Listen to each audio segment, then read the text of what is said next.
নমস্কার বন্ধুরা, আমি আলপনা। আজ আমার রান্নাঘরটা একটু তো আলাদা আছে। হ্যাঁ, তাহলে এটা হচ্ছে আমি এসেছি ব্যারাকপুরে আমার মেয়ে বেঙ্গলি ব্লগার সুমি তার কাছে। তো সেখান থেকেই আমি একটা রেসিপি শেয়ার করব। যদিও বা সেই রেসিপিটি আমার রান্না নয়, ওটা আমার মেয়ে বেঙ্গলি ব্লগার সুমি তার রান্না। তার রান্নাটাই আমি ভিডিও করে শেয়ার করছি। কেমন লাগলো মনোযোগ দিয়ে দেখার অনুরোধ রইল, আর আমার পাশে থাকার একান্ত অনুরোধ রইল। তাহলে বন্ধুরা, আসা যাক রেসিপিতে সরাসরি কিভাবে সে রান্না করছে। রান্নার ভিডিওটা আমি শেয়ার করছি। বন্ধুরা, আমার মেয়ে সুমির হাতের রান্না বন্ধুরা আমার মেয়ে সুমির হাতে রান্না আজ আমি দেখাচ্ছি। এখানে বেশ আলুটা ভেজে নেওয়া হচ্ছে, বসানো হয়েছে এই হাঁড়িতে। এটা এখন এক অসাধারণ রান্না হতে চলেছে। হ্যাঁ, এখানে তার জন্য আছে এই যে পেঁয়াজ কুচি পরিমাণ মতো, পেঁয়াজ কুচি, এখানে টমেটো কুচি, এখানে গোটা গরম মশলা, লঙ্কা, তেজপাতা। হ্যাঁ, আর এখানে হচ্ছে মাটন। এই মাটনটাকে ম্যারিনেট করে রাখা হয়েছে প্রায় 30 মিনিট তো হয়েছেই।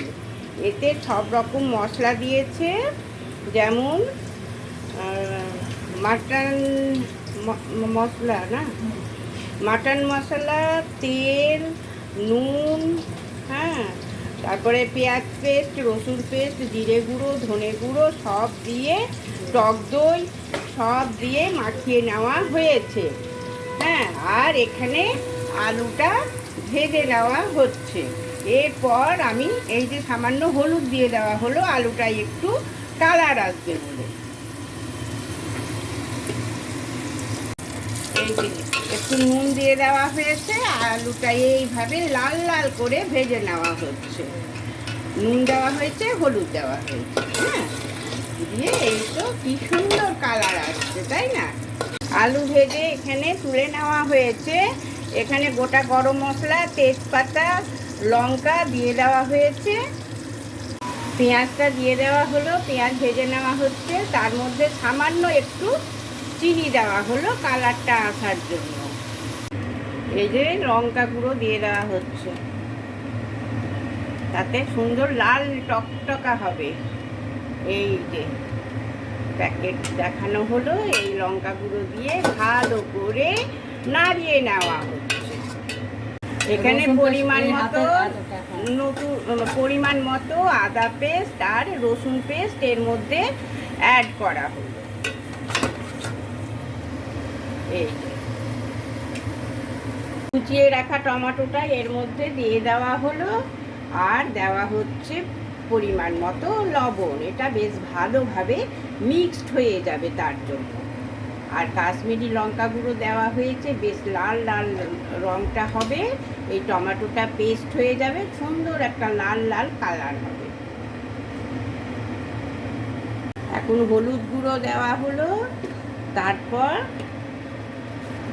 জিরে গুঁড়ো দেওয়া হচ্ছে। একে একে সব মশলাগুলো এর মধ্যে অ্যাড করে দেওয়া হচ্ছে।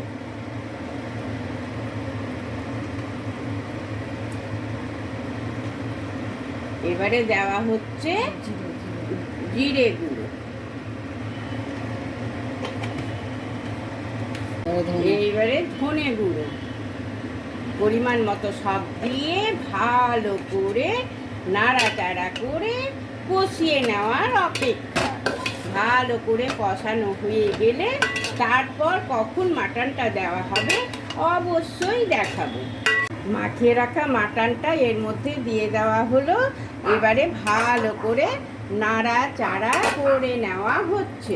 এই যে গ্যাসটা একদম সিম করে দিয়ে এইভাবে চাপা দিয়ে দেওয়া হয়েছে। এ আস্তে আস্তে সুন্দরভাবে সেদ্ধ হয়ে যাবে, একদম যেন মনে হবে প্রেসার কুকারে হচ্ছে।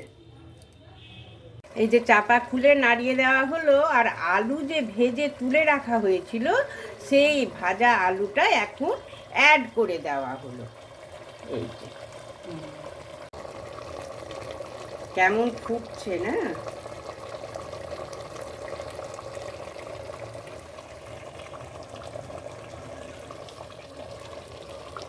টকবক করে ফুটছে আর দারুণ সেন্ট বেরিয়েছে, অসাধারণ সেন্ট বেরিয়েছে।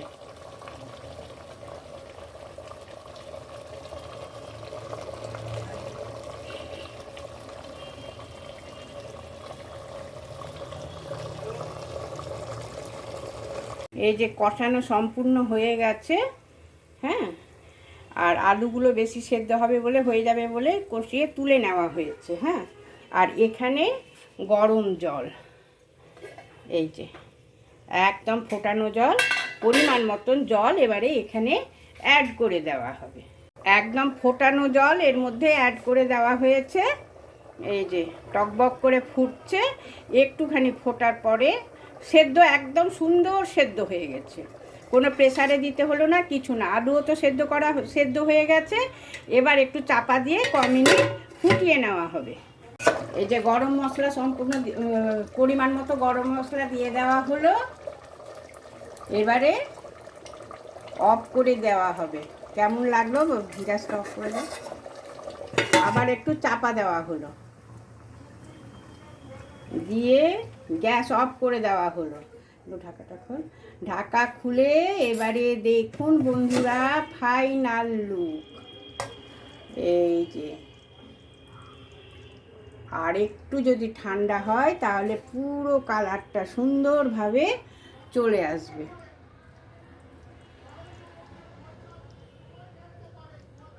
অসাধারণ স্বাদের। আর প্লেটে যখন সার্ভ করা হবে অবশ্যই দেখাবো, সাথে আছে ব্যারাকপুরের বিখ্যাত দাদা বৌদি biryani, home delivery, mutton biryani সাথে মাটন কষা।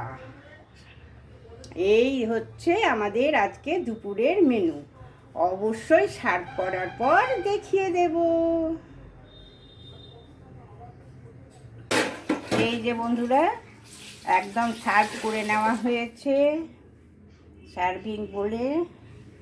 এই যে কালারটা বোঝা যাচ্ছে তো, অসাধারণ কালার হয়েছে। আর দেখিয়েই তো দিয়েছি, সাথে হচ্ছে এই যে দাদা বৌদি বিরিয়ানি। তাহলে আজকের মতো আসা যাক, বাই, টাটা।